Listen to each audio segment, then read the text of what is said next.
fait pas le printemps. Un papillon non plus. Quand bien même ces derniers symbolisent tout autant cette saison dans l'inconscient collectif. Virevoltant dans le ciel bleu, papillonnant de fleur en fleur, je me découvre une passion à les rencontrer et à vous les faire découvrir.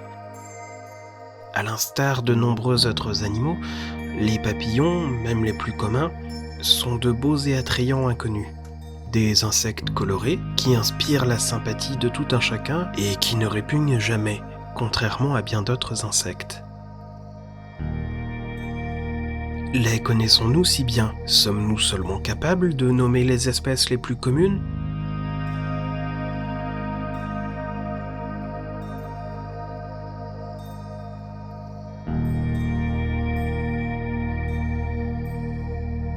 En France, environ 260 espèces de papillons de jour sont visibles. Les papillons de nuit, eux, sont 20 fois plus nombreux.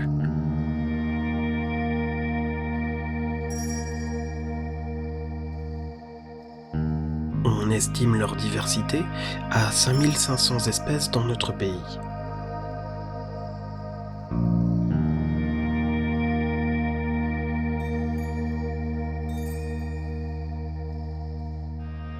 Ces derniers ont beau être les plus nombreux, ce sont ceux que l'on connaît le moins, et dont on sous-estime le plus le rôle dans nos écosystèmes, comme c'est souvent le cas avec ceux que l'on connaît mal.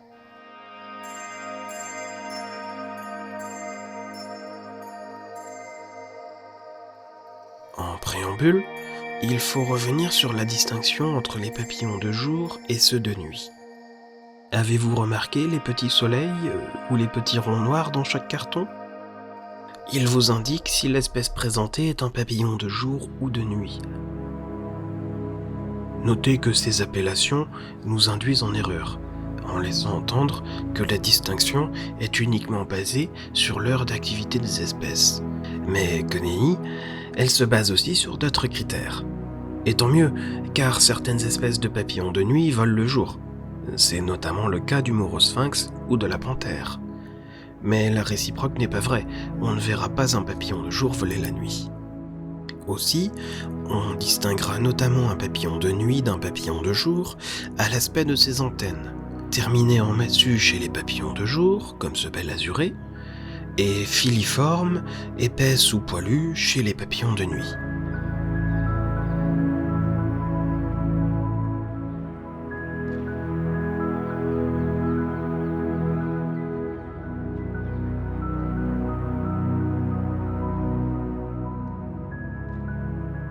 La position des ailes au repos facilite généralement la détermination. Repliées à plat sur le dos, papillon de nuit. Repliées l'une contre l'autre à la verticale du corps, papillon de jour.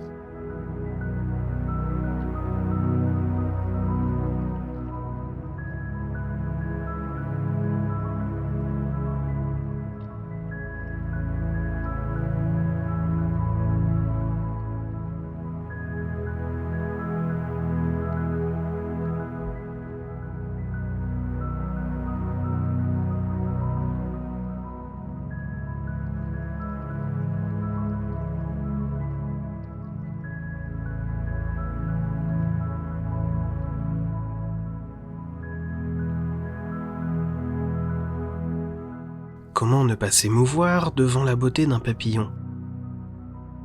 Qu'elle soit discrète comme chez le myrtille, ou explosive comme chez l'azuré de la bugrane.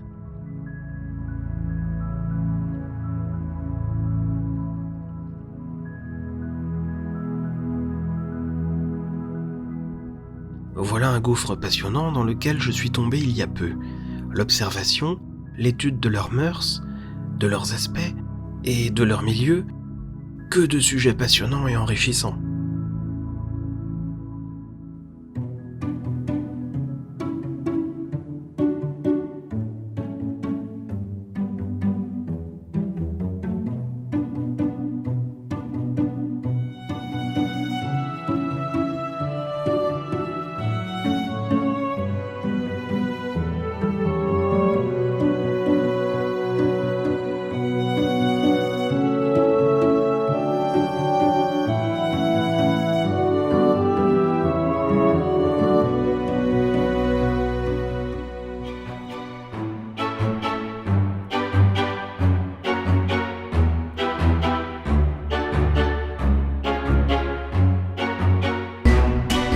Tenez, un exemple.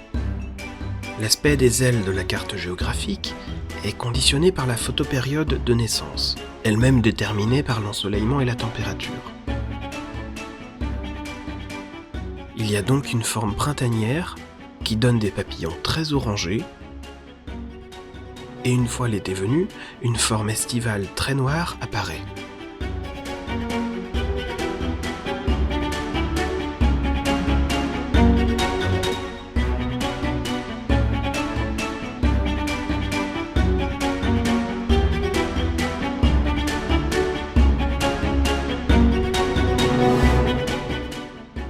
On croirait presque avoir affaire à deux espèces totalement différentes, tant la différence de teinte est importante. Mais je n'ai pas eu de chance, je n'ai rencontré cette année que la forme estivale.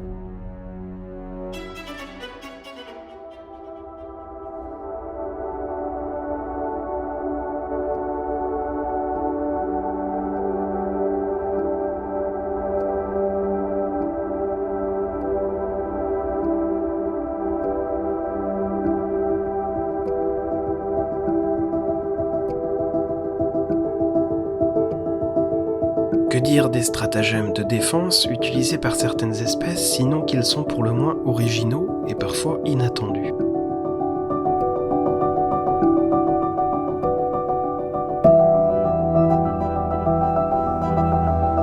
Le pan du jour présente de grands yeux sur ses ailes antérieures et postérieures. Ce sont des ocelles qui servent à effrayer ses différents prédateurs.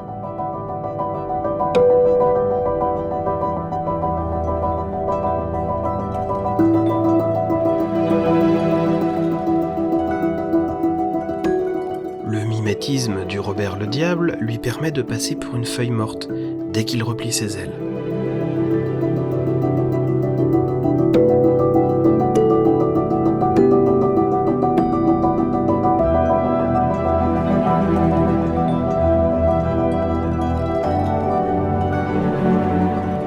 L'envers des ailes du satyre lui permet de se fondre dans le décor.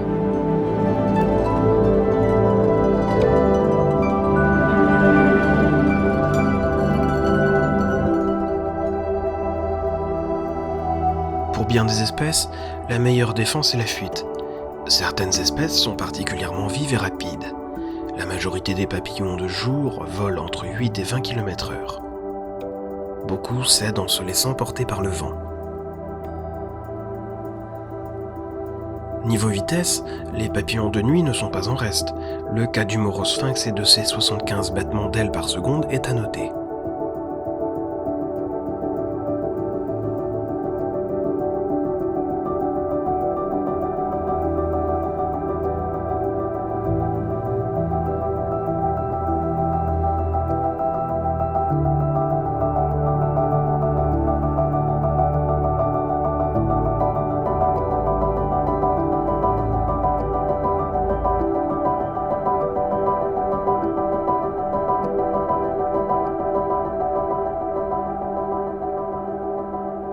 Avant que de papillonner sous nos yeux, les papillons furent œufs, puis chenilles, durant un certain temps. Chaque espèce présente un biocycle différent, certaines espèces vivant de plusieurs mois jusqu'à 1 ou 2 années, là où d'autres ne volent que quelques jours. Certaines espèces comme le demi-deuil ne se reproduisent qu'une fois à l'année, et ne donnent naissance qu'à une seule génération annuelle. D'autres, comme les pierrides, en mènent jusqu'à 4. On sait depuis quelques décennies que chez toutes les espèces, le réchauffement climatique a tendance à augmenter le nombre des générations annuelles.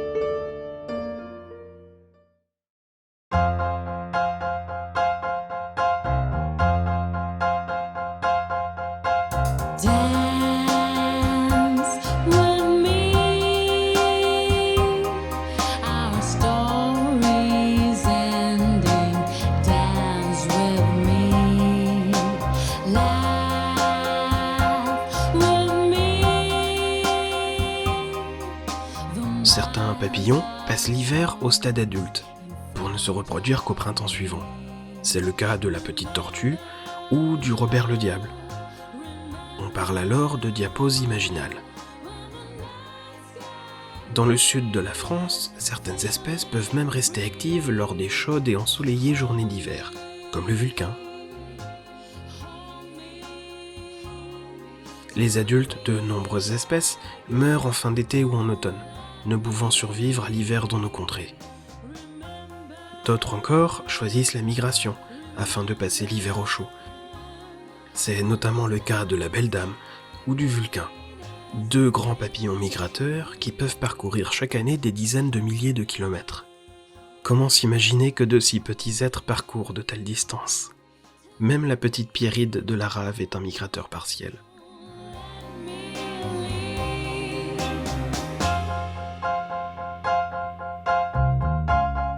En ouvrant un guide des papillons de France, vous avez peut-être constaté n'avoir jamais rencontré certaines espèces, pourtant présentes dans votre région et réputées communes.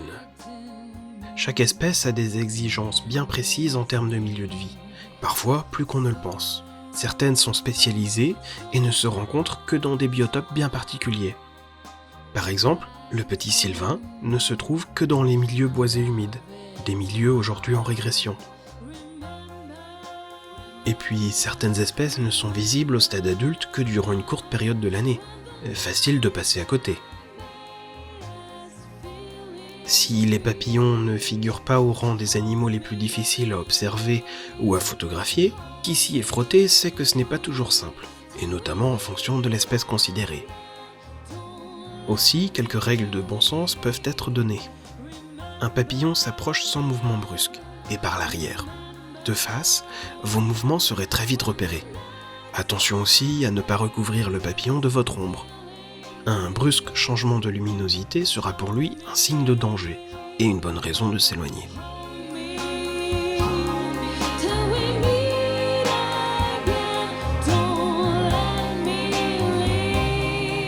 Finalement, peu d'espèces sont menacées à l'heure actuelle en France, ce qui n'empêche pas toutes les espèces de souffrir des atteintes faites à leur milieu de vie.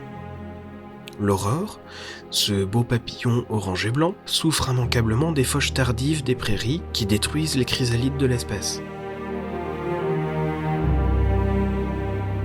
Les œufs de paon du jour, comme ceux de la petite tortue, sont perdus lorsque l'on arrache les orties du jardin sur lesquelles les femelles ont pondu.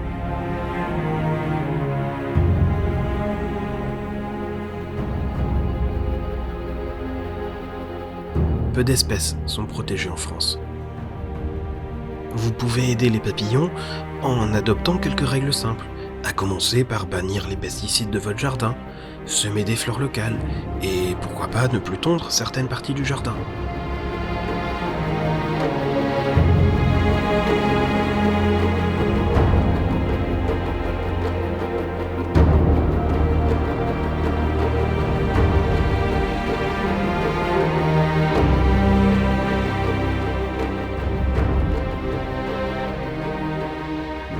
Antoine de Saint-Exupéry, qui a dit bien des choses, en a dit une qui me permet de conclure.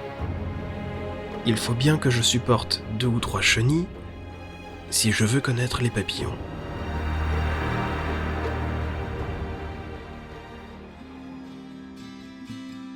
L'espace des commentaires est à vous. Si vous aimez mes vidéos, pensez à vous abonner. D'ici là, continuons d'ouvrir nos yeux et nos oreilles et prenez soin de vous.